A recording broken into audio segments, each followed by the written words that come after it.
Thank you for being here at Parent University. This is our second workshop at Poly High School that we're hosting in our fall series. We're really excited tonight to bring you Maria Kesler. She's a substance abuse counselor with the Long Beach Child and Adolescent program. Last year when we were starting our Parent University workshops and we were piloting workshops and working with a lot of our local schools, many of the principals and assistant principals were asking us, do you have anything on vaping? Do you have anything on some of the issues that a lot of our middle school and high school kids are struggling with? And at the time we didn't, so I did some research and I asked around, and Maria Kesler's name came up time and time again from the people that I was looking at. So we're very excited to have her join us tonight. We're excited to have people join us at home if they're live streaming. So thank you for being here. I'm going to turn the microphone over to our guest, Ms. Kesler. Oh, sorry, before I do, a few housekeeping for the folks that are here. The restroom is right through this door. You can help yourself through there. And the door locks when you shut it. So there's kind of a system back there you can see to make sure we don't get locked out. Okay, sorry for that. Thank you. And Ms. Kesler, it's all yours. Thanks. Thanks, Rebecca. So thank you. Everybody good in the audio? Okay, so hi, good evening, everyone. My name is Maria Kesler. As mentioned, I work for the Long Beach Adolescent program. So just wanted to do a little quick background on me and who I am and my experience before we get started. So I've been in this field for about 9 years. I have worked in many different areas. The last position I had was as a program director for my very own residential treatment facility for women with children. So I left that job pretty high up, but I came here because my passion has always been working with teenagers. And I'm also a recovering meth addict, so you may not be able to notice, but I am 12 years almost in January, meth-free, thank you. So I've come a very long way, and in that passion, I want to return that to the teenagers, because had I gone through some sort of treatment or some sort of education program when I was 13, when I started smoking marijuana, maybe I would not have gone through the road I went through, and I wouldn't wish my road to my worst enemy. I really went through a lot, and I came out really wanting to give back, and that's why I'm here. Education is key to preventing any form of ongoing addiction problems that we're currently facing. So right now, my most important goal is to reach parents and to reach the community, because what's happening now in our current times is unlike nothing that's ever happened in our entire life. So in our entire world, in our entire time as human beings. So it's really important that we work together as a community. We come together as parents, as guardians, as staff, as teachers, as whoever. 1 in 4 in this world right now is impacted by substance abuse in one way or another. So it's really important that we get to this, we become educated, and we raise awareness together. So I'm going to get started. This is very interactive, so I want you guys to ask questions as we're working, and just feel free to ask whatever. I want this to be a safe space. I will be sharing a little bit about myself throughout, and I want you guys to ask any questions any question at all. There's no dumb question here. Please ask. I want to educate as much as possible that we're here. So, what are we going to be talking today? We're going to be talking about what are the current drug trends? What are these teenagers doing? What are these preteens doing? What is happening in the city of Long Beach? There's so many things that I have actually become educated on with my clients. So my clients, I primarily see teenagers ranging from, preteen, between 12 to about 24. So it ranges, and I could tell you right now that I've already had a really severe 17-year-old with the most severe meth addiction I've ever seen come from the city of Long Beach. So it is everywhere. It is becoming more, and I actually had 2 clients of mine already showing some signs of schizophrenia based on their marijuana use. So I'll touch more on that later, but I just wanted to kind of emphasize that we are always learning. There's always something to be learning here. Every day there's something new. Every day there will be a new student or teenager somewhere bored and trying to get high off something else.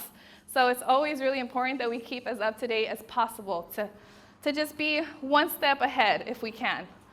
So we're also going to talk about how do we know if they're high. So this is very important, that there could be someone in your life that may be already experimenting with drugs, but you really don't even notice. So one of the key components that I want to show you guys is how to spot it. How do you identify if someone is high or someone under the influence or someone is drunk? So I'm going to touch bases on a little bit of overall drugs, but I'm really going to emphasize marijuana towards the end and vaping. We're also going to touch base on where are they hiding it? Where's your kids or where are the students hiding it? It's really important for me because if there's no intervention at this early age, then they can end up a full-blown homeless addict with schizophrenia. That's where my mind is.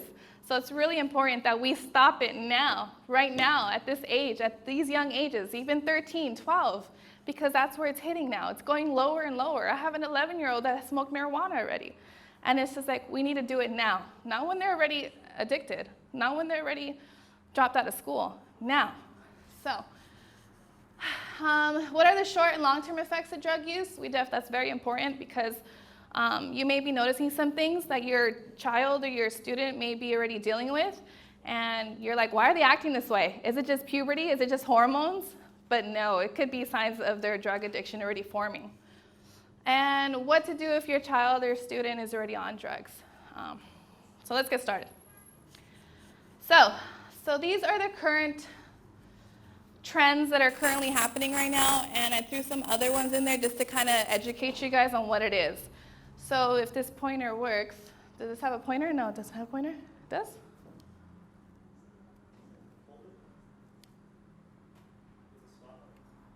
No, not working?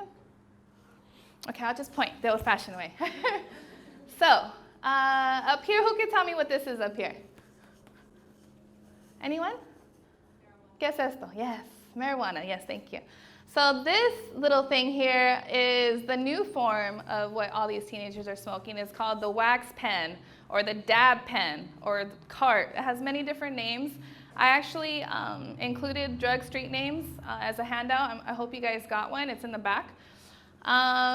These over here are edibles, huge. Why? Why is it so huge? Well, because they don't smell. They could eat them whenever. They could eat them all day. And it's actually a stronger high, and I'll touch more a bit about that later.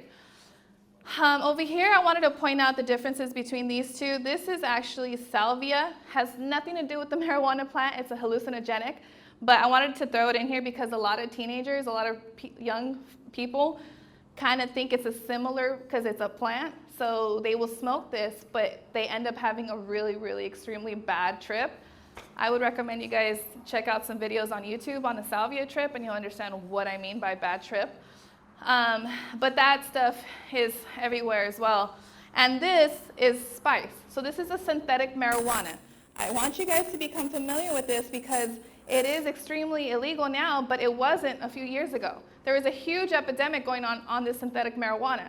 And now it's becoming more and more of an issue in Europe because of its just accessibility now. The FDA did a pretty good job of eradicating that from the United States. But of course, people could still get their hands on. And how they sold that was the safer way of getting high without coming positive on the drug test. So this doesn't come out positive on the drug test, so these kids are starting to go get these packages of spice at your local smoke shops or tobacco shops, and they would get like these 10, 15-second highs, and they would become addicted.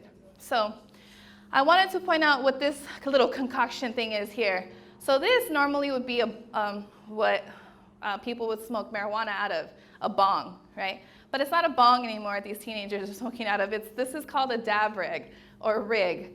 And what they smoke out of here is wax. So over here on this side, they have this little piece of wax that they put on here.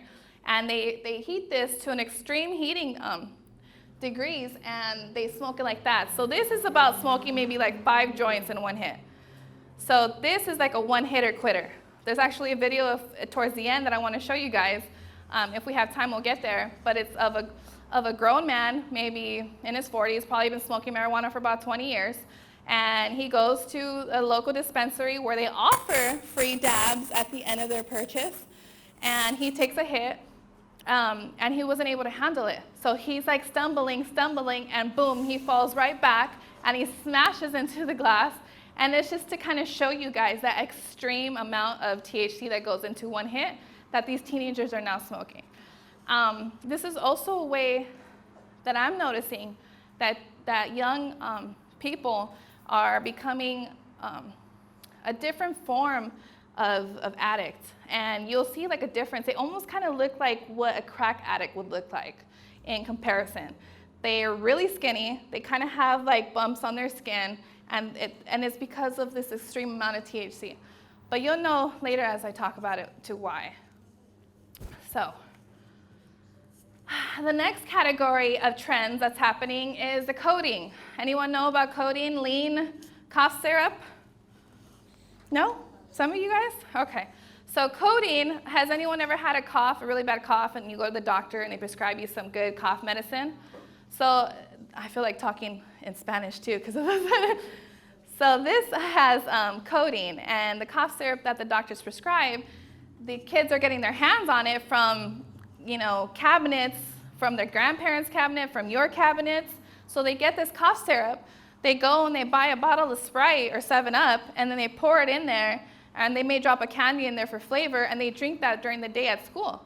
So, and to compare what that high is, it's kind of like heroin. So they're pretty much drinking this codeine to an extreme amount and getting really high and really addicting. And I'll talk more about it later. Of course, meth has always been there, and it always will be there, thanks to Breaking Bad. No, it's a joke, sorry. But that's crystallized meth. It's one of the worst drugs, again, because I can talk from experience, that is out there right now, and it's one of the hardest ones to come off of. So let's just hope that our teenagers and our students don't go down that road. But again, it's usually starting with now. It's starting with the marijuana that they're smoking now, that they get bored of later, and they move to something heavier.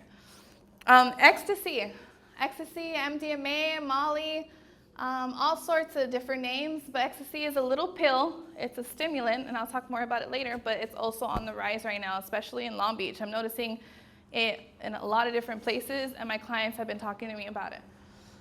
Of course, we have the beer pong down there, thanks to that game that's kind of always been around, but the kids brought it out, and now they're playing beer pong and drinking an excessive amount, right? Even at parties, I'm sure you see them play with soda sometimes, but beer pong is not a good game for anyone, especially underage alcohol. So Adderall is also a drug that's extremely popular for college students. So I actually had someone really close to me tell me that they went to USC, and in USC, a lot of his classmates actually were taking Adderall. And I was just like, why? So what he told me was Adderall has been helping them stay up all night to cram for sessions. So they take this pill, and they stay up all night, and they focus better, and they do their homework, and then they crash. So it's a really bad drug, too, to become addicted on. And, of course, Xanax. So these little bars right here are Xanax. So you want to make sure if you do find these bars, that's a huge red flag. Come see me, and I'll help you out. But Xanax is also I'll talk more about it afterwards. I don't want to get too caught up on the pregame here. So let's briefly just talk about stimulants. Again, I want to run through categories of drug rather quickly because I want to really emphasize what's happening with the marijuana. So stimulants. We have cocaine, which is a white powdery substance. Methamphetamine, crystallized form, right? We have the amphetamines like Adderall or ecstasy. We have Ritalin, which is a drug for ADD or ADHD, but people abuse it, of course. And we have coffee. Yes, coffee is a stimulant. So if any of you guys need my services, let me know. Just kidding. So stimulants. So overall, they pretty much have the same symptoms. So if someone is on a form of stimulant, you will see this category of symptoms. So what they're going to be experiencing is poor sleep, muscle and bone pain, anxiety, tremors, suicide ideation, depression, inability to experience pleasure, abdominal pain, and extreme fear. So these categories of drugs lead to someone underweight. It can lead to someone with a lot of different scars. Oh wait, what's happening here? I may have messed some things up. Okay, but we'll get to the symptoms right now. Hold on. Sorry, I'm having trouble with the connection. Please try again. Sorry. I think that was Siri talking to me. So depressants, let me touch about depressants and then we'll get to the symptoms. So depressants are a different form of drug, and those are barbiturates, benzos. Those are pretty much the pharmaceutical drugs that the doctor prescribes sometimes. But again, the kids get their hands on them and then they go and get high. So what was happening a few years ago was in the beach cities like Huntington Beach, Manhattan Beach, Redondo Beach, they would have these called Skittles parties. And what they would do is all these kids would go into their grandparents' cabinets or their parents' cabinets and get whatever drugs they find, the prescription drugs, and take them to this party. And as they come in, they'll put them in this fishbowl. So they'll drop all the drugs in there, all the pills, and as they walk by, they have to take a handful and take them, and to see what kind of effects is going to happen in that party. So those parties were extremely, extremely dangerous, led to a lot of overdoses, led to a lot of problems with legal cases. And again, our kids are still getting hands on these prescription drugs that are extremely dangerous and extremely addicting. So, roofies, rufinol. So that is that's the date rape drug. Have any of you guys, do you guys know about this type of drug and what it does? Roofie, anyone? Yes? So roofie is called the date rape drug. It's a drug that people could get their hands on, and if they want to have their way with someone or if they want to be funny, they will slip this pill in their drink, and that person that takes that drink will then forget everything that's happening and will go into like a blank state. So lots of things could happen during those hours that they're on the roofies, and the next morning they will have no idea what happened, except for maybe any physical symptoms that they be like bruises or something. But it's extremely dangerous, and that's why, at bars, it's really important that you watch your drink, because somebody could be funny, or some guy or some girl or whatever, and try to slip that drug into your drink, and then who knows what happens. Alcohol. So alcohol is also a depressant. It's on here. Kids are still drinking, of course, but we've actually seen a rise in more marijuana use and a decrease in alcohol use. That's not a good thing, and I'll tell you why in a minute.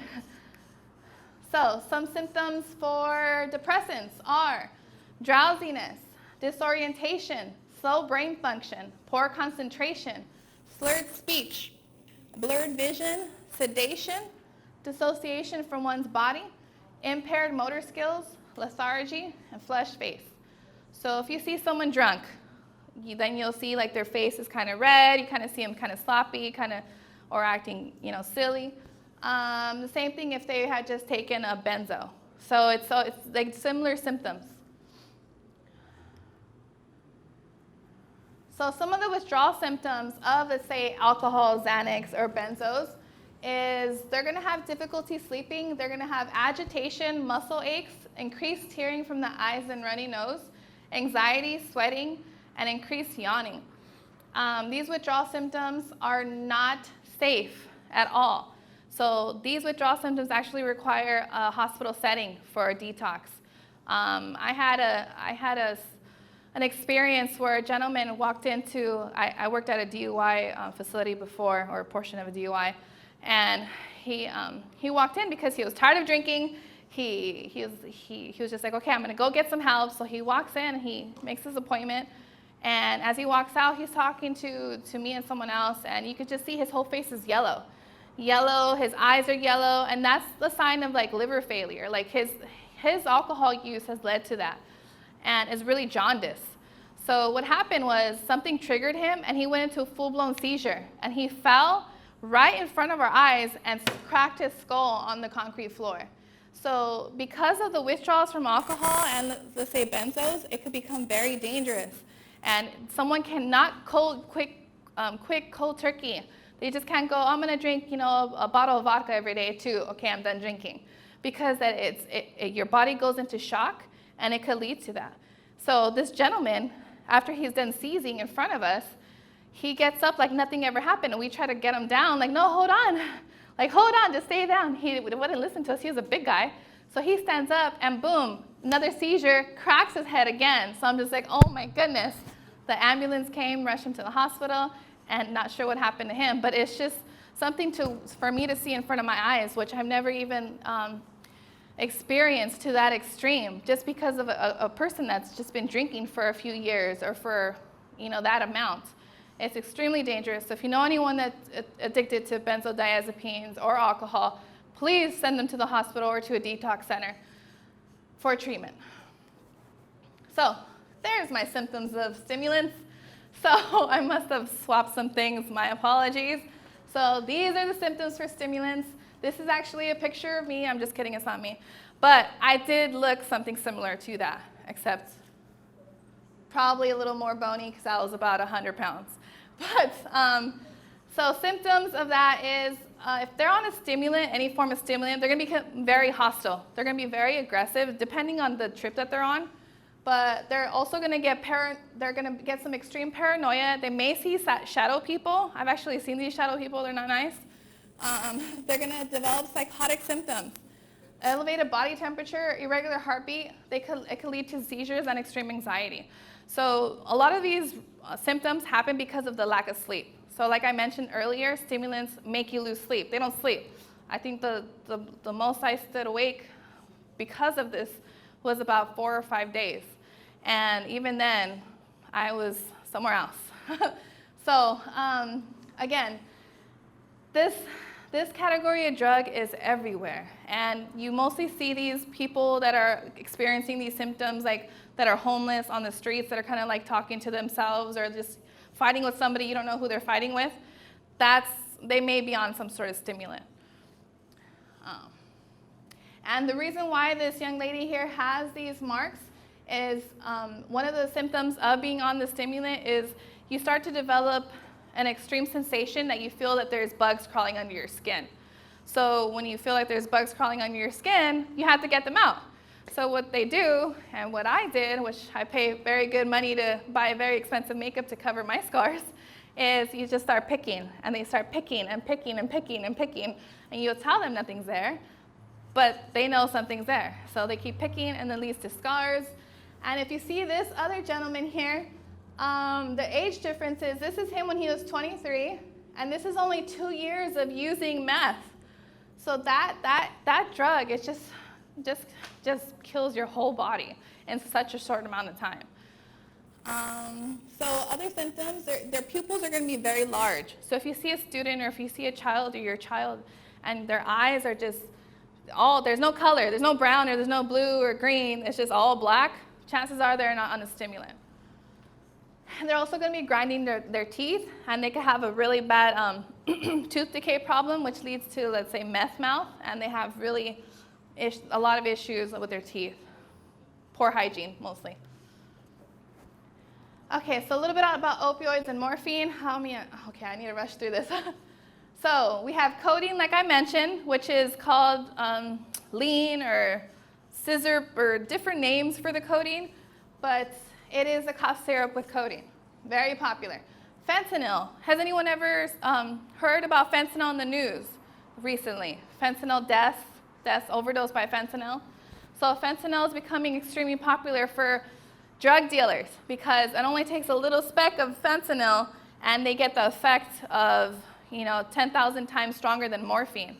So this fentanyl, drug dealers are sprinkling it on their drugs so that their addicts to become more addicted and buy more of their product. But what's happening is these people are dying of overdoses. Here in this local area, I think there was a death about a few months ago here in Long Beach of a fentanyl overdose. So let's say one of your children gets a hand of, I'm going to go try cocaine. I want to go try meth. But that, unfortunately, is laced with fentanyl. And then next day, they're dead. So it's like Russian roulette. And it's just like you never know what kind of product you're going to get now. And these people can be experimenting one time, and that one time is it. They're done. So it's really important that we don't get them to that part where they want to experiment with all these other drugs. So we have heroin and morphine and oxycodone and hydrocodone. So has anyone ever had like a really bad surgery, a severe surgery, and they prescribed you hydrocodone or oxycodone or Norco or what's the other one? Tylenol 3, what's the other one? I think there's one more. But yes, so this drug is extremely addicting, and the doctors were shoving them out like candy. So now we have a lot of the older population addicted to these drugs. And these are the codones are actually one of the hardest ones to come off of too, because of that painless feeling that they get when they're on the drug. So watch out for that, please. And if you do have this medication at home, lock it up. Lock it up, or there are safe disposal days in the community. So these are the symptoms for the depressants. So this, they're going to be feeling, obviously these are the symptoms for the opioids. So they're going to be feeling drowsiness, a lot of confusion, nausea, feelings of extreme euphoria, which is the addicting part, and respiratory complications. So I'm not sure if you guys seen the news. These parents right here that had a poor little 4-year-old kid in the back, and they just did heroin and they knocked out. That's what happens when they do this type of drug. Sometimes they just pass out. This rapper here is one of the few celebrities that started the trend for the codeine with the cough syrup with codeine. He made it extremely popular, and of course now there's many different artists that my clients are telling me that their songs actually include these code words that are talking about this drug. So it is out there, and one of the ways I get to know my clients is when they come in, we talk, we get to know each other. But as the sessions progress, I ask them, okay, well, show me what kind of music you're listening to. Give me your favorite song of the week. So I'll play it, and then I'll load up the lyrics, and as I'm reading these lyrics, I really wish I could show you one, but it is so frightening and frustrating for me to hear these lyrics go into a 12-year-old girl's head, or an 11-year-old boy's head, and they're listening to these songs on a daily basis. And what is that putting in their head? So when I work with the clients, I'm just like, oh my gosh, I'm not doing that. Like, what is this? What are you listening to? This is garbage. No, I don't do any of that. I'm just like, okay, so what do you like about the song? Oh, it just pumps me up, or I like the beat, or okay, cool. But let's look through the lyrics together. So I kind of help them identify, like, oh, I didn't know they said that, or I didn't know that's what they talked about. I don't even know what that was. But that's what they're subconsciously putting in their head constantly. So I always emphasize music as a huge influence. And if you just take a second and listen to what your kids are listening to, you will also feel the same, I'm sure. Because this new generation of music, it's not appropriate for anyone under 21, honestly. But it is what it is, and that's what we're dealing with. So we have to really influence our kids to a better direction. And it really starts with what they listen to every single day, and that's music. So something you can kind of work with. So some long-term symptoms is that, do you guys know who these people are? Anyone? Does anyone know what they all have in common? They all died of an overdose. Do you know what type of overdose?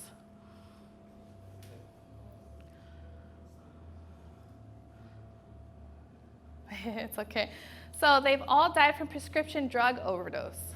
So all these beautiful actors or singers or just beautiful to us in our world and in our time, taken from us too early because of something that the doctor prescribed them or something that they overdid because of that situation. And that addiction it's horrible. And again, people left and right are just dropping dead because of these amount of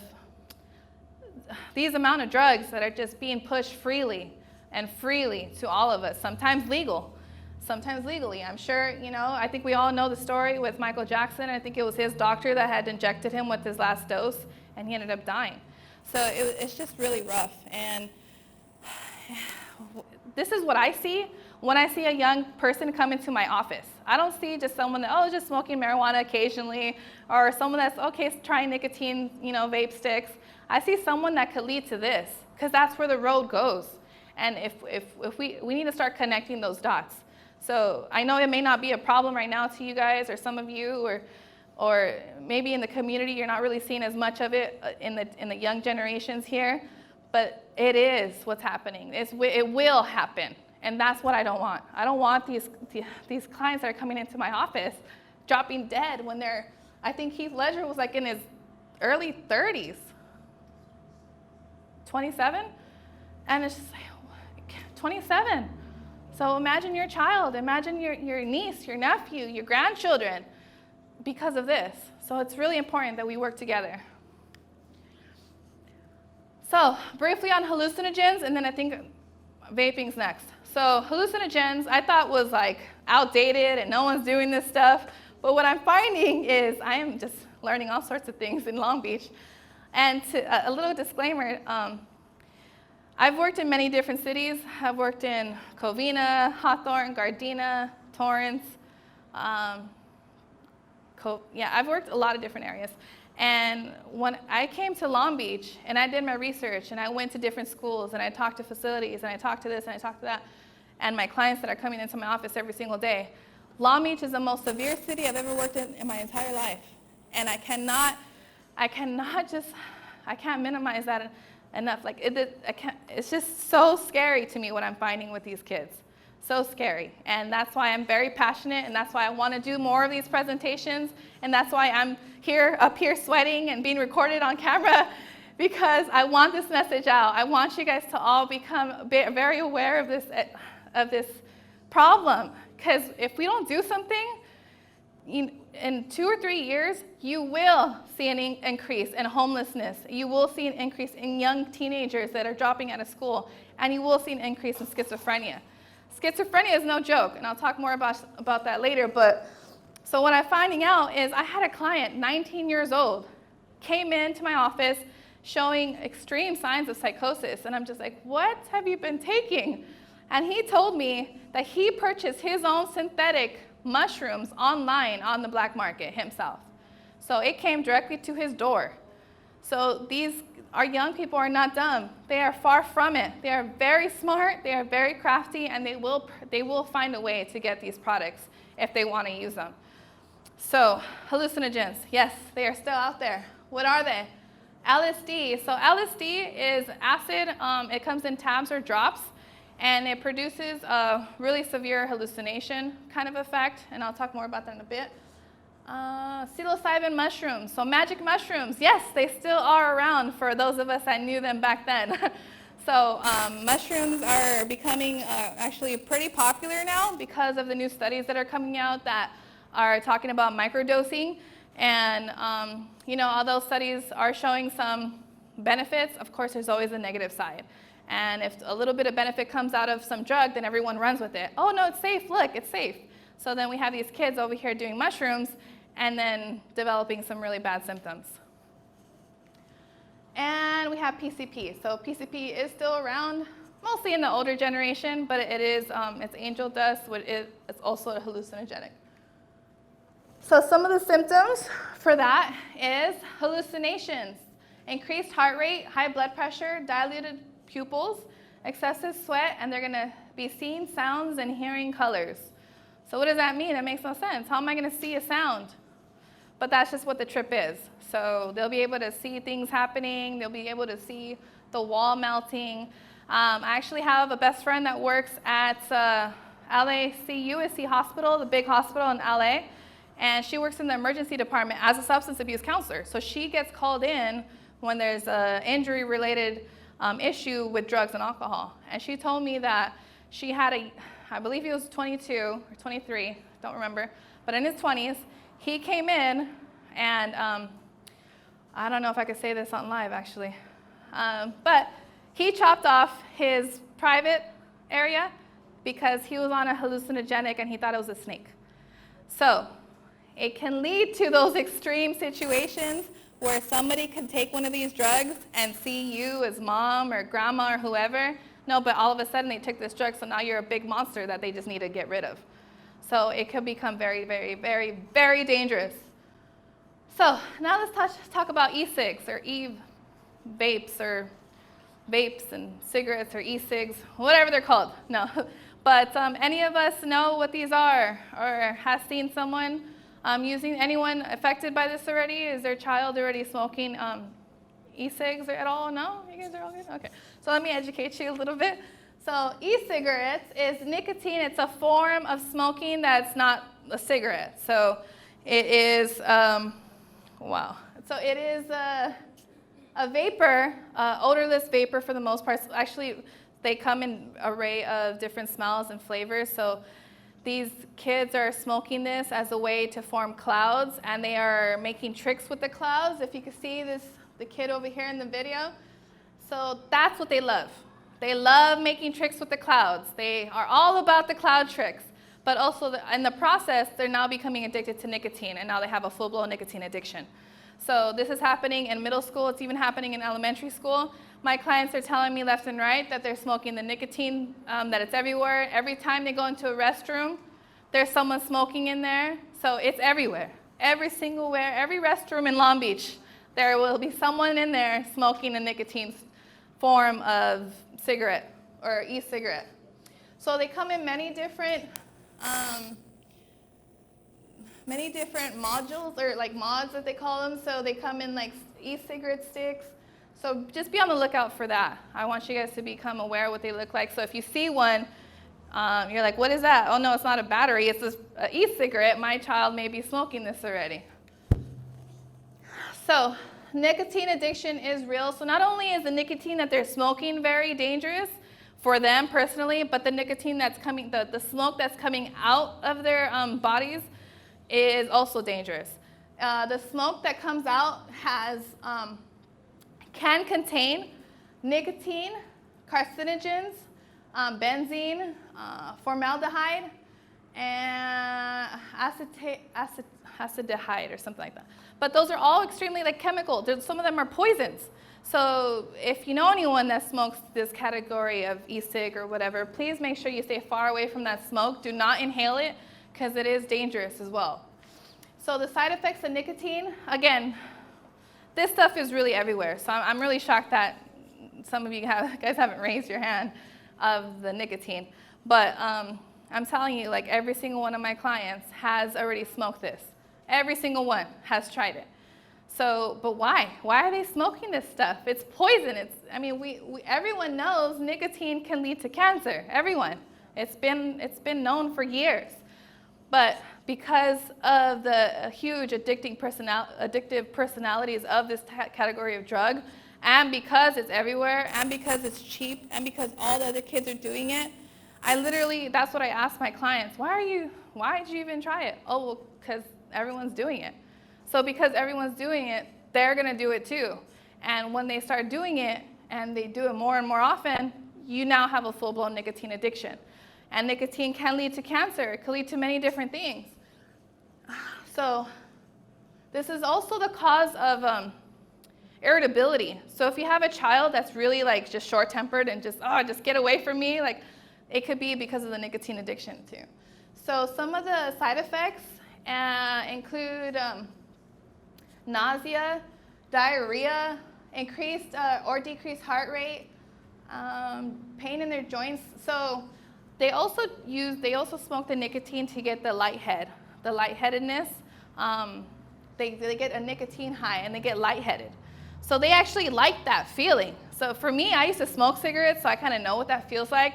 And that's not fun. It's not fun at all. So for me, I'm like, why are you smoking this amount of nicotine to get lightheaded and possibly pass out?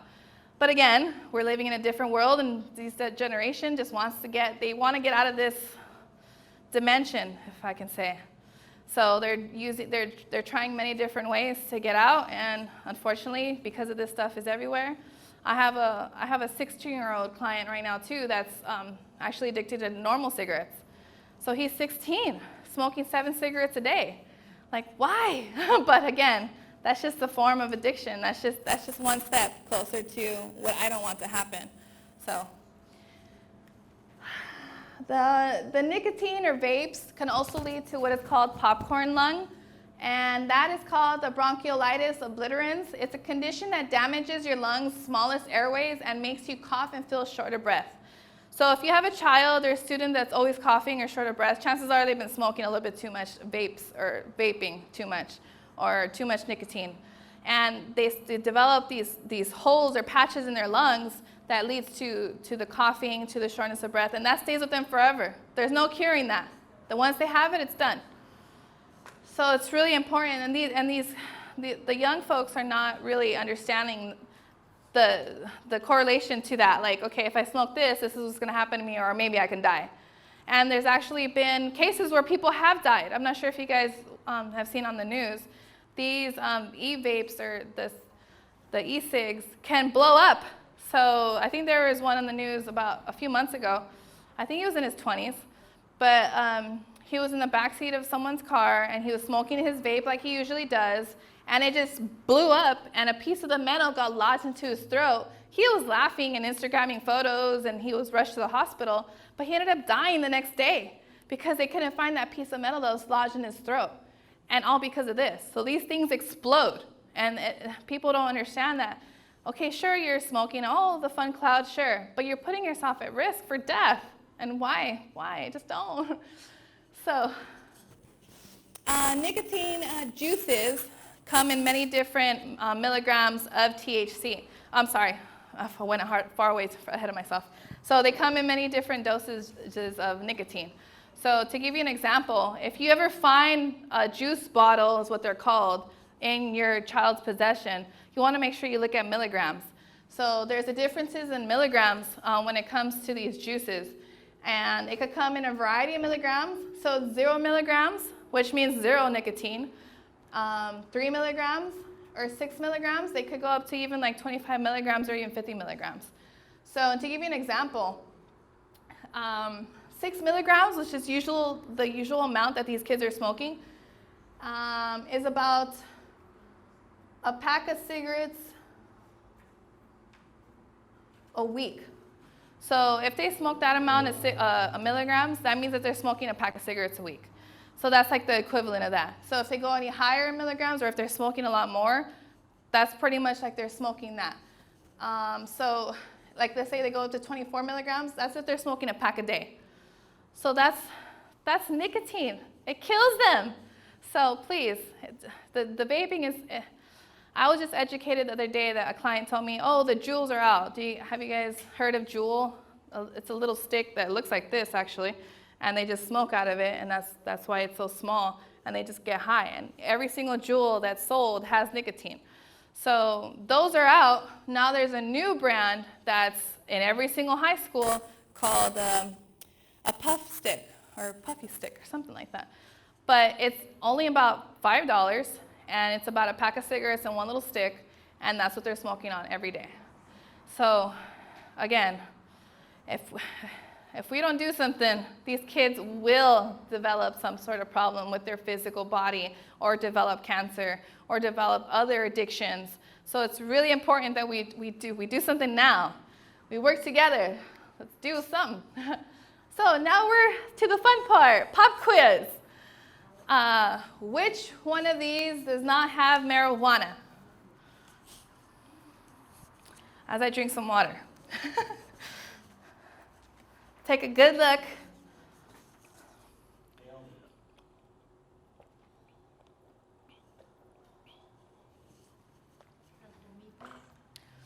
Las gomitas?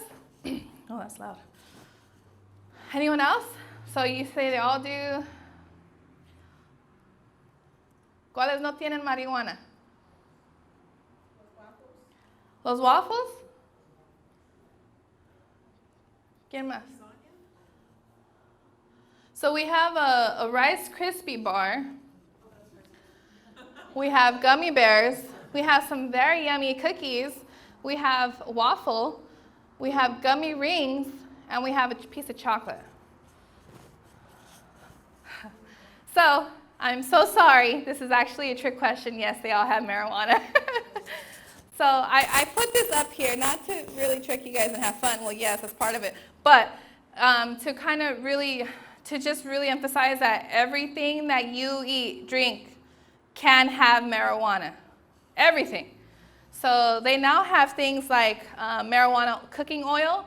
They have marijuana drinks. They have marijuana ice cream. They have all sorts of things. So everything you could cook with oil, let's say like your eggs or whatever, can now have marijuana. So it is everywhere. These kids can consume it many different ways. So it really is a force to be reckoned with. And just be very cautious and be very careful with somebody giving you something to eat that maybe that you're not too familiar with, or if you go to a party of some people you don't know, or if your children have friends that they're giving them a fresh batch of waffles. But just be very careful, because it can be anywhere and anything. So, marijuana. Let's get to that. Geez, I only have about 10 minutes. That's not good. All right, so quickly, marijuana has developed itself over the years, and before my time, or back in my day, there was only about 2 forms of marijuana, or 3, but now we have a whole variety of marijuana for anyone's pleasure. So I want to educate you guys on the differences, and so that way you can become a lot more prepared to what you're maybe witnessing, or what may happen in your household or to someone you love, because this marijuana is not like anything we have ever seen, and is developing extremely severe symptoms that are frightening me and making me very passionate about what I do, and you'll see some of that come out during my presentation. But so I wish this was larger, but it's really not. Okay, so basically we have the old marijuana that used to, be around, and now we have different forms of marijuana. So these categories of marijuana is called butane hash oil. So butane hash oil, why is it called butane hash oil? So it's extracted using butane. And if we know what butane is, it's a gas, a flammable gas. So if the extraction is not cleaned properly, our kids are smoking butane along with the THC. Horrible, horrible thing to do, because of course you're smoking a flammable gas. What is that going to do to the body? And what is that going to do to their mind? What is that going to do to their whole future? So not only that, so the next category over here is called CO2 oil. So CO2 is also a gas. And the reason why it's called CO2 oil is because it's extracted from the marijuana plant with CO2. So if they do not clean this marijuana product like the way they should, which a lot of them don't, chances are our kids are going to be smoking this CO2 as well. Over here we have QWISO. That's extracted using rubbing alcohol. So not only are our kids smoking this high amount of THC and becoming psychotic, they can also be smoking this rubbing alcohol along with it. So it's isopropyl, I don't know how to say that, but yeah, it's the rubbing alcohol. So this is pretty much what they're smoking in the wax pens. It's the cannabinoid isolate or distillate. So that's what's in these wax pens, and I have one to show you. Actually, I don't have one to show you. I'll show you in a bit. But there is a huge increase in these wax or dab pens, or because they don't promote a lot of odor. So you know how before, I don't know if you know, but before when we smoked marijuana, the smell was really strong. You can smell it from like a block away, or it stays on you for a while. It's just a smell everyone knows. Everyone knows the marijuana smell. But now with these wax pens or the dab pens, or the carts, they can smoke everywhere. Anything, anywhere, in the restroom, in class. I have clients tell me they smoke right in front of their parents, right next to them. They just blow the smoke in their shirt. So it's everywhere. It leaves to little to no smell, and it's extremely, extremely dangerous, and I'm going to talk to you a little bit about why. But like I mentioned earlier, so these are the wax pens, and I have a few I can show you. That's the dab rig where they show the dab. This is not an inhaler. This is actually a pipe they smoke out of. So if you see a student or your child, developing asthma all of a sudden, no, they're probably just getting high. And that is also a pipe. It's not a pen, it's a pipe. So people are getting creative, of course, like always, and they will continue to make these concoctions now that marijuana is legal. So just be very aware of what's around you, and just, test it out yourself. Like, let me see that inhaler. So some of the symptoms of marijuana, can somebody name me one? Anyone? Drowsiness, yeah. Has anyone seen this movie? No? That's half-baked. Don't watch it, it's bad for you. But So drowsiness. They're going to have red eyes. Their eyes are going to be really slanted too. They're going to be like this for the most part. And if they use Visine, then it won't be red. So there's still those drops they could use to take the redness out. They're going to be laughing uncontrollably or inappropriately. So they're just going to be laughing for no reason. Like you can tell them like, oh, hey, go wash the dishes. And they'll just start laughing. Like, that's not funny. Go wash the dishes. So they may seem confused or unable to maintain a conversation. So you ask them like, oh, hey, how's your day? Oh, yeah, pineapples. So it's like they can't really carry a conversation. Talking about things unrelated to conversation, like I just said. You tell them, to wash the dishes, and they talk about, jump rope. I don't know. So increased appetite, including binge eating, particularly sweets. So if your child or someone has, developed a huge appetite out of nowhere, then chances are they could be experiencing some high symptoms, and they just have the really bad case of the munchies. Lack of energy, excessive sleep, lack of motivation, paranoia or sense of panic, poor coordination, delayed reaction times, and altered sense of perception. So the paranoia and the sense of panic, it comes usually with a bad trip. So what happens is there's different forms of marijuana. There are different strains. There's sativa, there's hybrid, and there's indica. So depending on someone's body type and brain chemistry, someone could smoke sativa and be perfectly fine. But when they smoke indica, it could lead to a really bad paranoia, and it could lead to a bad trip. So these kids, when I ask them questions, I ask my clients, like, okay, so what do you smoke? I ask them, like, what strain is it? You smoking hybrid, indica, sativa? And they look at me like, huh? I'm like, okay. And some of them, they answer me, oh, I just smoke indica. Or no, I just stick with sativa. Okay, cool, whatever. So when I ask them, majority of 90% of them say, oh, I don't know, I just smoke whatever they give me. But chances are, sometimes and I ask them, okay, so what happens when you smoke? Do you have good trips or bad trips? And they're like, oh, well, sometimes it's cool. I have had a bad trip, though. About 100% of my clients that have smoked marijuana have had a really bad experience. So but they continue to use because of that one good time that they had. So it really is depending on what they smoke, how they smoke it, what strain they're smoking, and how often. So marijuana back then didn't really have as much withdrawal symptoms because we weren't really dealing with the amount of THC that is in the products today. And THC, I don't think I have it on here, but THC is the chemical compound in marijuana that produces the high. So the most popular ones are CBD and THC. So if you guys want to discuss that later, we could talk about it afterwards, but because of time. So, I'm sorry, I want to go back. So the withdrawal symptoms, which I'm seeing in every single one of my clients that are stopping the marijuana, they're going to become very agitated. They're going to have trouble sleeping. They're going to have anxiety, depression. Some of my clients have developed suicidal ideation or have attempted suicide because of the extreme amount of marijuana and their extreme depression that it led to. So it really is like, okay, they're smoking marijuana to help them feel happy or to help them feel good, but what they don't realize when they're not high, those symptoms actually become a lot worse. So nobody I know, including me, can be high, or including all of us, can be high 24/7, 24 hours a day, 7 days a week. So when they're not high, their insomnia, their appetite, their anxiety, or their depression becomes a lot worse. And that's when these major symptoms happen.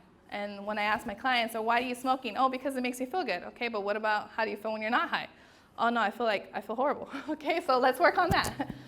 So they also become paranoid, lack of motivation. I've had my clients drop out of school already. Migraines, headaches, especially with some of the products that have really bad chemicals in them that are not clean. Sweating, nausea, restlessness, vivid or strange dreams, physical tension, and aggression. So a lot of the young people are becoming more and more agitated, more and more aggressive because of the symptoms that them coming off the marijuana than I've ever seen before in my life. So marijuana also has long-term effects. They can, of course, drop out of school, addiction to other drugs, schizophrenia, depression, anxiety, panic attacks, psychotic symptoms, weight gain or weight loss. I added the loss because of the new findings that I'm seeing of, the dabs and people looking like if they've been smoking meth or crack. Lowered IQ, and I have some information in the back about that as well. Social isolation. So if you had a child that usually used to love to go to parties with you, yeah, let's go see Tia, or let's go to your mom's house or whatever, I want to go see my cousins. And all of a sudden they don't want to go, like, no, Mom, I'm just going to stay home. No, I'm okay. Then chances are they're becoming socially isolated, and chances are that they've already started to use something.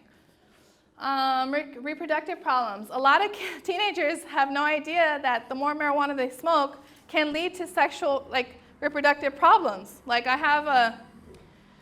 have someone that I know that's already he's maybe mid-30 and already showing signs of erectile dysfunction. So marijuana, the more they smoke, can lead to that. And you're not supposed to have that till you're 70, 80. So when I tell these young boys, oh sure, keep on smoking weed. Do you want to be able to, enjoy some simple pleasures when you're older? Then yeah, okay, so stop smoking weed. So it really is a lot of combination of things happening with this form of marijuana.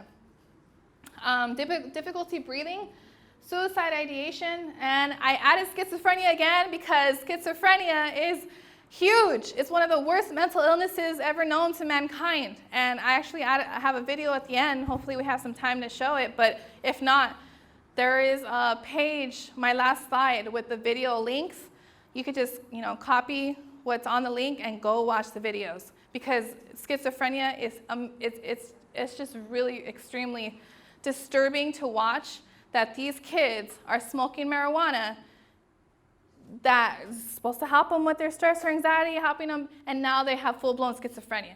It's blowing my mind, and it's just frightening for me for these kids, because they have no idea that this is happening. And I kid you not, I have an 18-year-old, oh no, she was 18 when I met her, but she was 19. She's 19 now. She was already showing signs of schizophrenia based on 2 times she smoked marijuana. So there's something in our brains, and schizophrenia does not develop until you're 18 plus. So your kids could be perfectly fine right now, just smoking all the marijuana they want right now, but as soon as they turn 18, 19, they'll start showing signs of schizophrenia. And when that happens, there's no turning back. You cannot fix schizophrenia at all. So I want you guys to really go see that video. It's really informative. But to kind of give you a brief explanation of schizophrenia, it's extreme psychosis. They see hallucinations. They hear voices. They have difficulty with hygiene. They become displaced from reality. So it's a lot of symptoms that are extremely frightening. And most schizophrenics end up homeless because of severity, and most schizophrenics actually end up committing suicide because of that extreme mental illness and the extreme symptoms. So that's what I'm most worried about, and that's what I want everyone to take home today, is that if my kid smokes marijuana today, when he turns 18, 20, his life could be over. So please, let's remember, work together. All right, so who are they targeting, real quick? Who are they targeting? These are all forms of marijuana edibles. They're targeting kids. And the more and more, I just got informed the other day that there's a new marijuana vape that's in, and the old ones are out. And it's just frightening me, because I follow these people, and I'm just what is going on? I look at their pages, and I'm just what is this? And then it's extremely concerning, because it's already everywhere. They have little drug dealers everywhere now. Before, when I used to smoke weed, or back in my time, I used to know somebody that knew someone's brother, and that's how we got the marijuana. But now, there's probably a little drug dealer in every classroom. And I kid you not, I am not making this stuff up. This is what my clients tell me, and this is all in Long Beach. And in every single skate park, and every single, it's just everywhere. It's so frightening, and it's so disturbing to me. I can't. So quickly on edibles. A little rundown on THC, and I know we're going a little further on time, and I apologize, so I really hope that you guys are all okay with that. But THC, to get high, let's say you wanted to try marijuana one day, right? And you wanted to get high. Hey, everyone's doing it, it's legal, sure, you guys are all adults. So typically, for a normal adult that has not smoked marijuana, or maybe smoked back in the day, or doesn't really smoke that often, it would only take you about 5 milligrams of THC to get you high.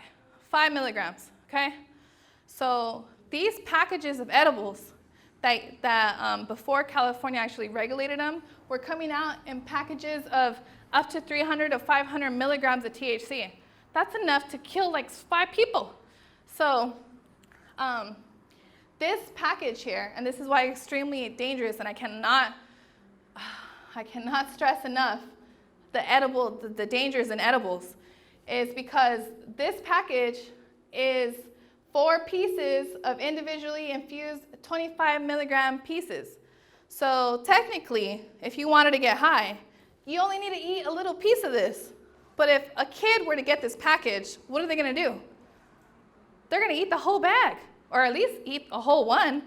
So 25 milligrams can lead to an extreme overdose, depending on the quality, of course. But I've seen many different cases. And because edibles take a lot longer to go into your system because it's going through your digestive process, I had a client tell me that she ate an edible in the morning because she wanted to go to school high. She didn't get the full effects until she got home. That's at least, 7 hours, 8 hours? And then by then, she took too much because she couldn't feel it. And then she went home, and she was so scared of the effects that she went straight to bed. She's like, no, I can't handle this. I'm going straight to bed. So it can lead to that. So I actually have someone really close to me as well, like adult, doesn't really smoke marijuana, whatever, wanted to try it, an edible. So person buys a chocolate. He eats a piece of 5 milligram THC, doesn't feel much. Sure, let's eat another piece, another 5 milligrams, safe amount, 10 milligrams. 3 hours go by, boom, hits on full effect. His heart is pounding. He's telling me the story, and I'm just kind of laughing at him. But his heart is pounding. He can't focus. He can't breathe very well. He had to go outside and take a walk. But it is a grown man. So it's extremely dangerous. Edibles are extremely dangerous. So a little bit about social media. So what I found when I came to Long Beach is a lot of information from my clients mostly. They're my intel. But my clients are telling me all these things, all these brands, because I asked them, okay, what are you smoking? What brand is it? One of the clients told me, oh, I smoke Mario Karts. And I hate that I'm saying that name because now it's going to be on the video. But this brand in particular, I asked them, okay, so where do you buy it? Because I go into these just dispensaries, and I go and I research, and I go talk to these people, and I'm like, okay, so what are you selling, whatever. And I become educated on the products, or what's clean and what's dirty. And I've never seen this product before sold in a dispensary. So I was like, what? What is that? So then they're like, oh, no, it's only on Instagram. So I'm like, okay, well, let me go look. So then I go on Instagram, and I follow this page that shows nothing but, again, products marked for children. This is animal crackers, animal cookies, flavored marijuana. All these different cute packages. This one over here with a backpack next to it, like they're marketing our kids. So when I followed them, and if you're familiar with Instagram, you need to follow somebody to sometimes see their stuff, their pictures on Instagram.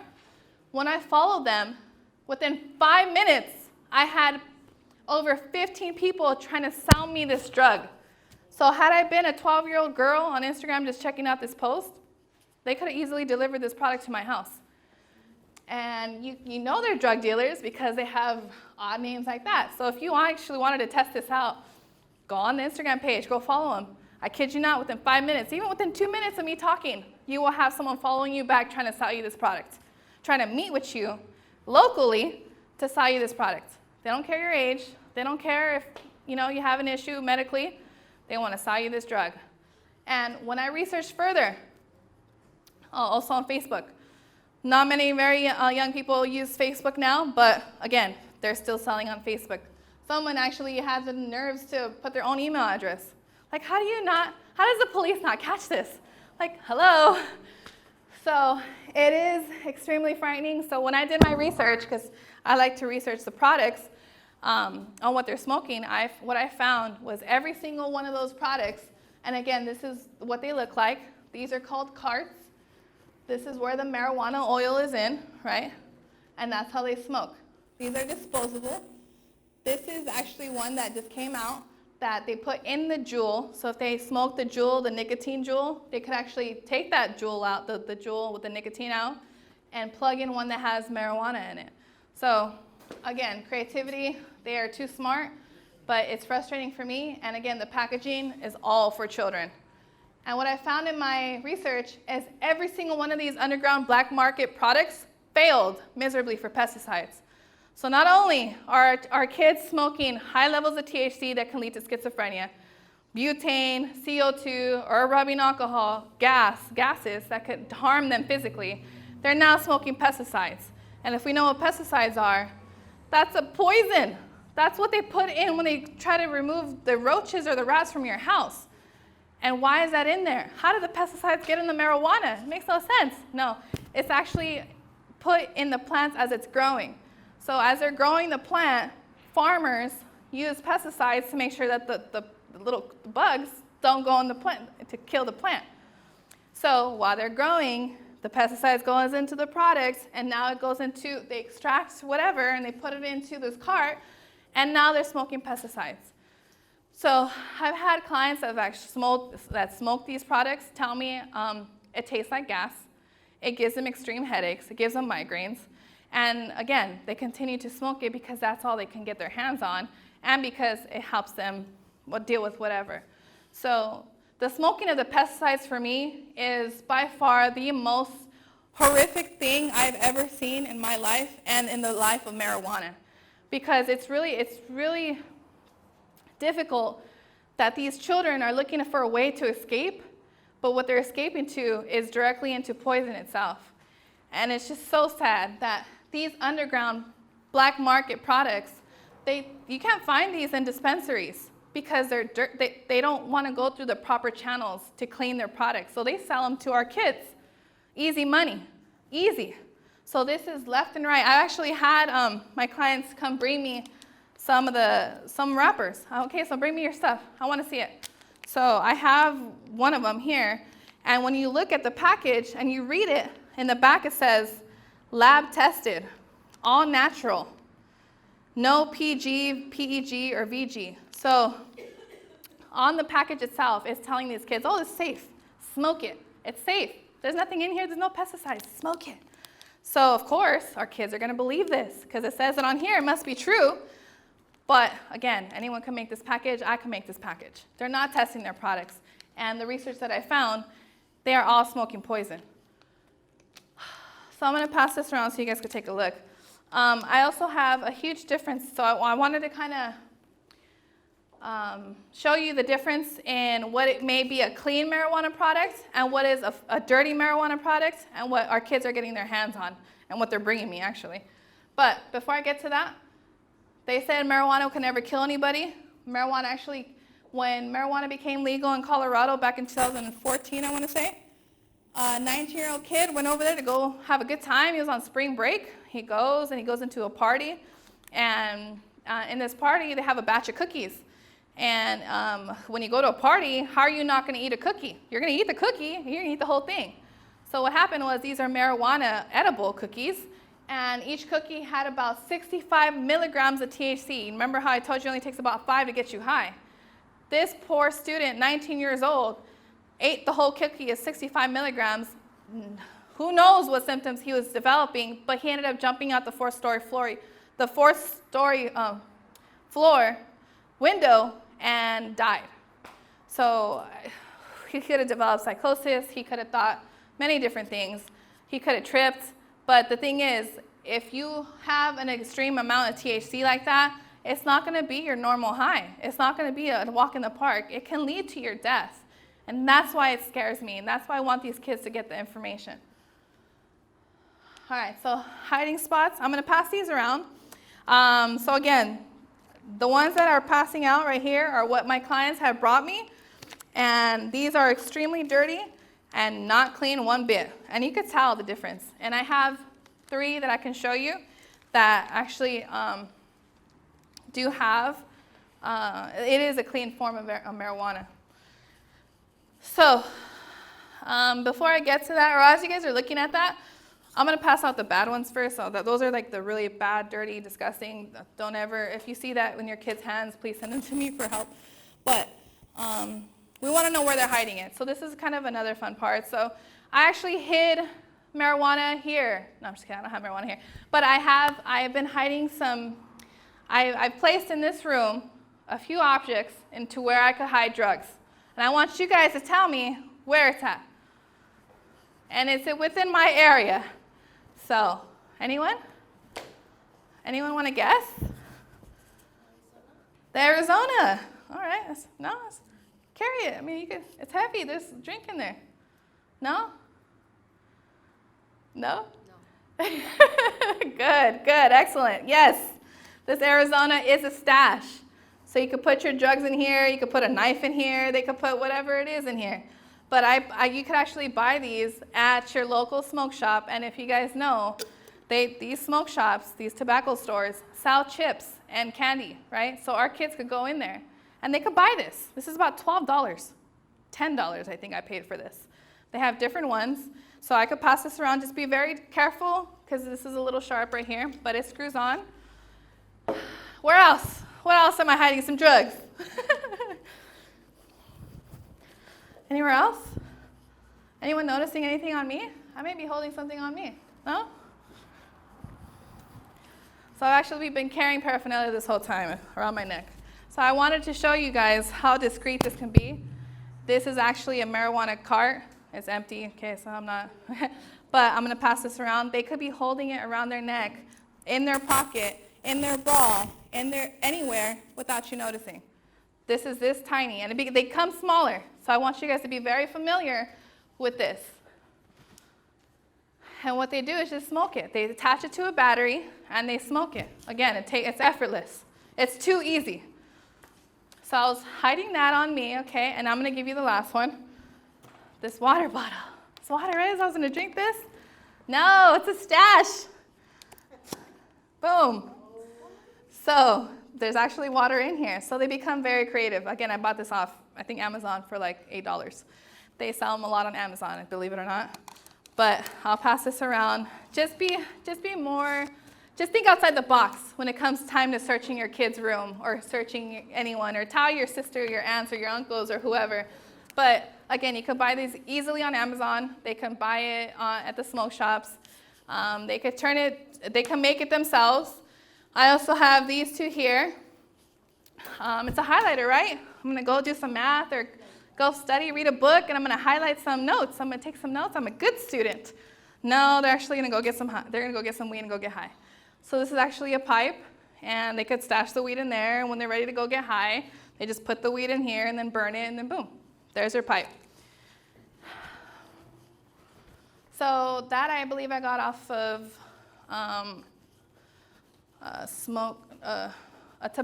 online tobacco store for, I think, $12.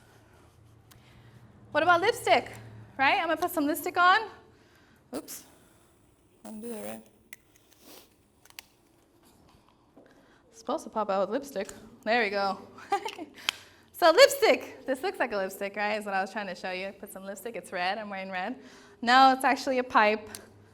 So they could put some marijuana in there as well, and then hide some marijuana, and then when they're ready to smoke, they could just smoke it. So the creativity in these people and this market is ridiculous. And again, they're genius, but just be very mindful that I got this information from my clients themselves. Some of them I used to hide my stuff. So I have the PlayStation, in back of the Xbox, there's a little part that can open up, or like a little hole. They can hide drugs there. In their inhaler, there's actually a little compartment in the inhaler. I used to have an inhaler, so you could hide some drugs there. Highlighter caps, this one's huge actually. If they have a highlighter, they could put it in the cap, or even a pill, like let's say an ecstasy pill. In the outlets, if they want to be really creative, they can hide it in the outlets. They could just unscrew the outlet, put the drugs in there. Behind calculators actually have a big pocket for batteries, right? So they just take the batteries out, boom, drugs are in there. In their shoes, which is huge. So if you're ever searching your kid, make sure they take their shoes off and their socks. In the books, in candy wrappers was huge. I never knew that one. Well, I never tried that one, but my clients told me that, yeah, I put it in the candy wrapper in my drawer, and they never even guess it's just candy. In their car, if they have one, in pin caps, in the compact face powder, and first aid kits, and brushes. They have brushes also on Amazon.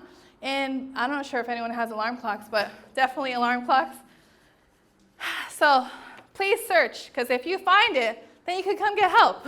Because if without the finding, they're going to deny it. No, Mom, I'm not smoking weed. No, Dad, I'm not doing anything. That's just my friends.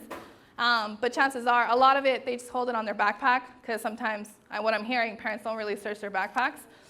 But I recommend you guys all just go take a peek. All right, so lastly, there is hope. So if you guys are already experiencing this, please don't get discouraged. There is hope. There is people out there like me that are willing to help and that want to help. Please do not feel like, So what can you do once your child has started doing drugs? Now what? Seek treatment. There's a few programs here in Long Beach, other than mine, that can offer services for you guys. Join parent support groups. I actually have a long list of local Al-Anon and Nar-Anon classes. Those groups are for people that are dealing with family members that are using. So you're not the ones using, but your family members are, or your son or your daughter is. Those groups are extremely supportive, huge help. I really recommend you guys all go take a look if you are dealing with this already. You also want to speak to a child's school about school-based programs. What is the school doing? Go ask questions. Go raise hell. Go ask the principal, hey, what's going on in the school? Why is there so many drugs? Raise concern, because that's what's happening. That's what's there. Evaluate your child's social environment. Does your son or daughter, are they allowed to go to the movies by themselves? Can they go to their friend's house and stay the night? You want to make sure that their social environment is not a bad influence, because that saying is, you show me who your friends are and I'll show you who you are, is true. So if all your son or daughter's friends are technically doing drugs or smoking or whatever, chances are, if they're not doing it already, they will be doing it soon. So that's what we want to make sure of. I'm not telling you to go tell your son or daughter to stop seeing them, because then you'll get resistance. I'm saying just evaluate the social environment. You want to keep your child busy with positive activities. What is a positive activity? Working out, sports, art is huge. Art is like one of the best coping skills, natural coping skills that we can do that doesn't cost a lot of money. Go get your kid an art set at the 99-cent store or something. Go have them paint. Have child do physical exercise. So this is something that I've actually encountered my whole year. I've never really been huge on physical exercise, but this whole year that's just passed, I actually had my anniversary. I changed my whole lifestyle, and I've been doing physical exercise, like working out at least 5 times a week. And it's been an eye-opener for me, because I have never experienced this amount of happiness and this amount of, normal, just ray of sunshine, just with exercise. It is insane, and I never really believed it until now that I'm trying it. I'm just like, oh, that's why people work out all the time. Like, I get it now. Okay, cool. But the psychiatrist where I work actually will tell you, there is no drug, psych medication, that they can give you or your child that is good enough like physical exercise. So if you just take your kid for a hike, or if you just go to the gym with your son or daughter, just take them. They'll learn to love it. But that feeling that they get after a workout is the same or similar feeling, the same neurotransmitters that's happening as if they were doing drugs. It's a pleasure. It's a pleasure zone. So physical exercise is huge. Please, I cannot emphasize it enough. And understand that this is not your fault. So unless you gave your son or daughter drugs yourself, it's not your fault. It's just what we're living in today. It is not. It's just everywhere. It's really it's a huge battle that none of us were ever prepared for, and we cannot fight the whole community, like their whole environment. And where are they more than they are at home? They're at school. So pretty much they're going to these drugs and to everything every single day.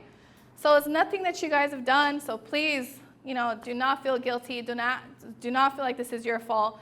There is hope. There is people like me that are willing to help.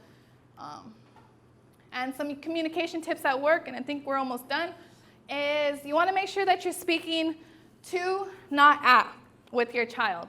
So what does that mean? So there's a huge difference when you speak to and not at them. For example, your son or daughter comes home and they're like, Mom, I had a stressful day. my friend got caught smoking marijuana, and now, I can't see her because she's grounded. And then you automatically are going to say, what? You're not going to be hanging out with her anymore. That's it. You're done talking to her. And that's speaking too, where you can be speaking out like, hey, wow, that's really sad that happened to your friend. You want to talk about it? So there's like a huge difference. And I know it's hard because, I have kids and sometimes it's really hard. But you also want to compromise with your kids, with our kids. So what does compromise mean? It means like, okay, so you want to go out with your friend. Well, did you do your homework? How are your grades? How about if you raise your grades up, then I'll let you go with your friend. No, you can't go. You're never going to go out. No, you're stuck here forever. So you always want to make sure there's a little bit of compromise. And okay, sure, if you want to earn it, you got to give them that trust. You have to give them that chance to show you that they can be trusted. You also want to make sure that there's mutual respect. It's really hard, of course, because we're the parents, right? And we're, and I get it. But sometimes there has to be a level of mutual respect with our children, especially if they're dealing with so much pressure now. And it is just really about respect. So I had a client the other day tell me that she was speaking with her grandmother, talking back to her. But then she told me, no, but she started it. She yelled at me for no reason. And I was like, okay, did you say sorry? She's like, no, I didn't say sorry to her. She disrespected me. Like, whoa. I was like, in my head, me being raised, in the Hispanic culture, like, first of all, you don't talk to your elders like that. Second of all, it's just the mutual respect part. So I'm like, okay, so has she apologized to you? Would you have said sorry for talking back? No, probably not, because she didn't deserve it. So I'm just like, what the heck? I was like, whoa. So the level of respect that these teenagers have now for, let's say, adults or anyone older than them is like this small. So again, mutual respect, we got to give respect to, so we have to model respect so they can know what it is to give respect, if that makes sense. You also, something that I've heard about that's worked very well with particular families is contracts. So let's say your child doesn't come home one day and they miss curfew, or let's say they get high, or they're getting high, right? And so you bring out a piece of paper and you're like, okay, so if you come home on curfew, or if you miss curfew one more time, I'm going to remove your door from your room. You will not have a door. Okay, you sign it, everyone signs it, you're in agreement? Sure. Agreement? Sure. Contract is sealed. So your son or daughter comes home late the next day, boom, take the door away. Follow through. You have to follow through with integrity, and sometimes that works. So something you haven't really maybe thought of, but contracts, you have to keep them liable for their actions. No secrets. Sometimes our kids can really see through all the secrets that we're holding, and I'm not saying to tell them everything about you or what's going on, but sometimes they need to know. Sometimes they know what's going on underneath, and sometimes just being honest and open with them really helps them be part of something and feel a little bit more comfortable within the family. And you don't want to push blame on your kid or your son or daughter. Sometimes things happen within the family, or sometimes they're getting bad grades. Like, oh, this is your fault. You're not studying. This is you for not studying. This is your fault. You need to fix it. That's blame. So instead of doing that, say something like, okay, you're struggling in school. What should we do? Should we get you a tutor? How can I help you? It's a different approach. And then the consequences and follow through. So if you tell them you're gonna take their phone away from them if you catch them doing drugs, or if you catch them, outside of school when they should be in school, take the phone away. Follow through with the consequence. And when they get loud, you get quiet. That's really hard for a lot of us. I'm going to be very guilty of that. But a lot of our children may raise their voice, mostly because, a lot of the things that they're going through, or because they get frustrated. And it's easy for any of us to get frustrated and raise our voice. But when that happens, you will see a huge change in reaction when you get quiet, instead of getting loud like what they're used to. So when they yell, of course, where are you going to yell back? Who are you talking to like that? Excuse me? So instead of saying that or any of that, just be like, okay. And you'll see like, wait, what? Yeah, you're not yelling at me? Like, I just yelled at you. And it could easily calm them down. Because what happens if we yell back? Instead of just go back and forth, it leads to a huge problem. And now they're slamming doors, and now you guys aren't going to talk for a whole day. So try it. We'll see what happens. But that's pretty much all I have for you. I have videos if we have some time to show you, but I think we do need to cut off live for the videos. But before we cut off live, if any questions, I'm more than willing to answer. Any questions that came up about drugs or vaping or anything? I know it's a lot of information. I know that. And I really express a lot of passion. I'm over here sweating. But it really is concerning, guys. And if you just take a closer look at your son or daughter, you may be shocked at what you're going to find. But it is something you don't have to go at it alone. I am more than willing to help anyone, even if it's, hey, just can you come talk to my kid a little bit? Because like he may be doing drugs, but I'm not sure. Sure, I'll go talk to him. Call me. Let's go.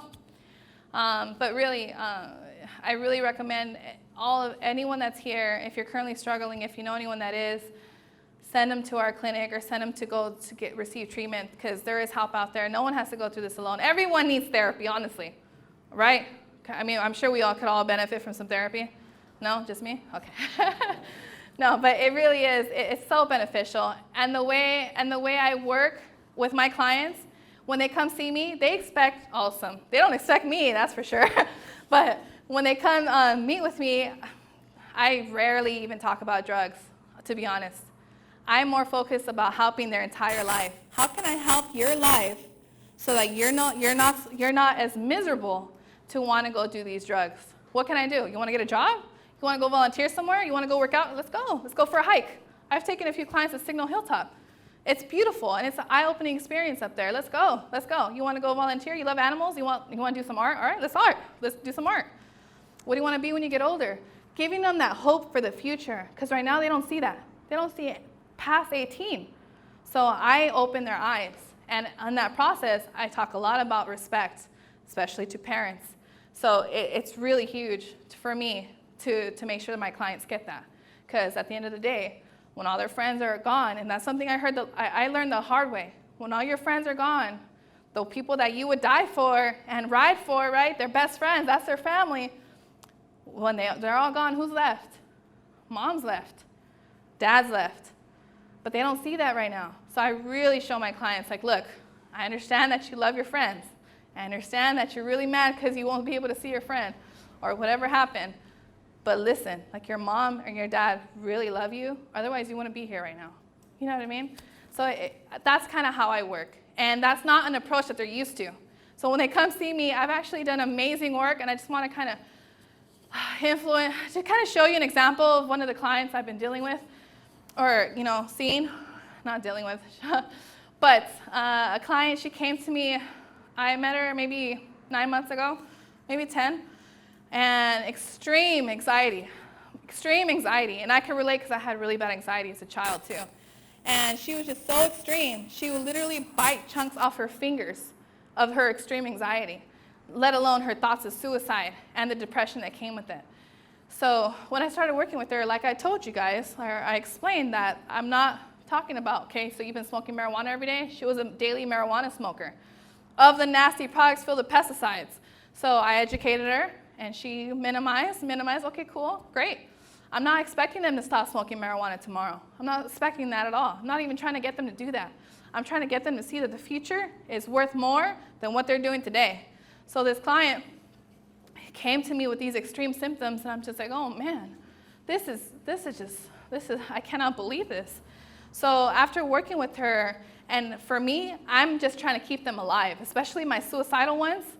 If this marijuana is the only thing keeping them alive at this point, how am I going to take that away from them right now? I'm not trying to do that. Okay, but let's talk about your future. Let's talk about after you turn 18. Your parents suck? Okay, when you turn 18, what are you going to do? You can go get your apartment. You can go to your dorm. You can go to college. You can become that independent person that you want to be. You don't have to be trapped in it. And a few of my clients are dealing with that because they may be, lesbian or gay, and their parents are not accepting of that. So they go into this really dark place, So it's a struggle right there to deal with that. But again, that's not there forever. And I'm not trying to say, like, if your clients come see me, I'm trying to get them out of the door at 18. I mean, unless you want that. No, but what I'm trying to say is for this particular client, she had no hopes for the future. She literally told me, I don't want to live. I don't want to live past 18. I don't want this life. That to me was like, okay, I need to keep you alive.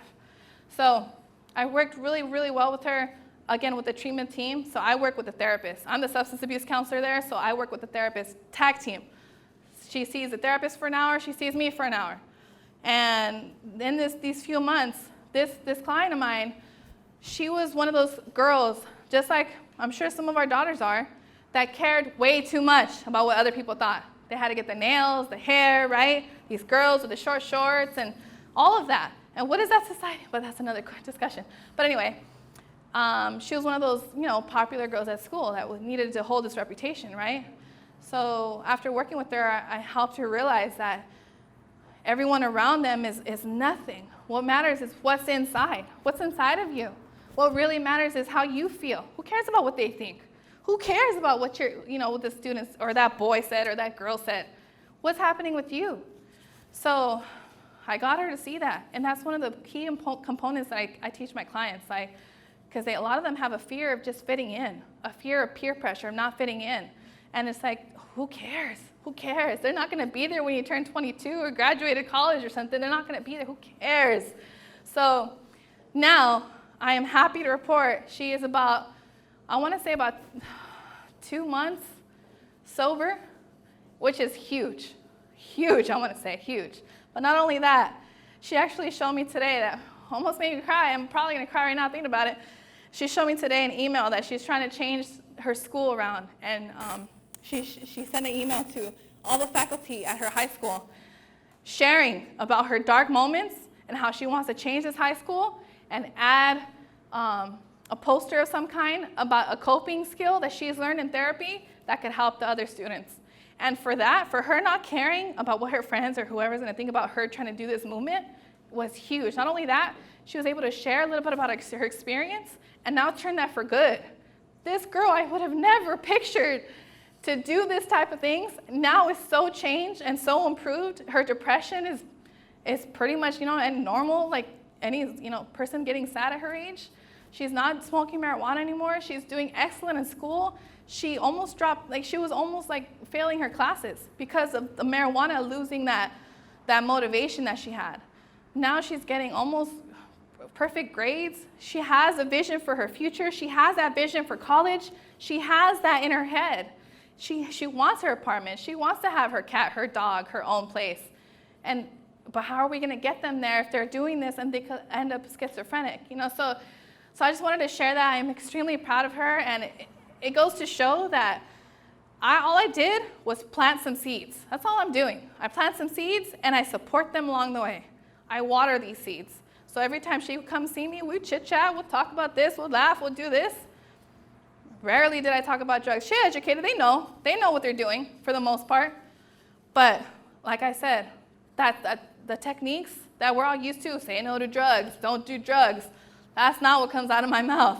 What comes out of my mouth is, okay, you want to do drugs? Sure. You do all the drugs you want. Wait till you're 21. Because the chances of them becoming an addict when they're 21, they start experimenting, goes from about 60% to about 6%. So it drops tremendously. So all I'm trying to do is get my kids, my clients, to not do drugs for as long as possible. So that way, when they get older, their chances of even wanting to do drugs is little to none. So that's kind of where I wanted to share. I'm very passionate. I wanted to thank you guys for being so patient with me and enjoying all the beautiful sweat coming out. But again, I'll be here for questions. Ruth is in the back. She's a colleague of mine, able to answer any questions. This epidemic is huge. I really hope you guys understand that. I really hope you really start maybe exploring a little bit differently now with your own children, with your own students, with whoever. Become familiar, become aware. Because what's happening in schools is I ask the teachers, I ask the principals, what are you doing when the kid's high? Oh, we send them to the nurse. Okay, what does the nurse do? Oh, they check to see if they're too high or too extreme, and they send them to the hospital. If they're not, they just send them home. They send them home to go get more high? That doesn't make any sense to me. Where's the follow-through? Where's the, hey, this kid is screaming for help. Let's go get him some help. So that's where I want to leave you off at. please, let's work together. Thank you for your time. Thank you, camera crew. Thank you, everyone online. Thank you, Rebecca. Thank you. It starts with parent education, so we thank you for being here. We thank you for those who tuned in on our live stream. Parents, thanks for coming out on a Tuesday night. We appreciate you. Like Ms. Kesler will be here if you have specific questions, and her colleague in the back. So again, thank you for coming out tonight. Have a good evening.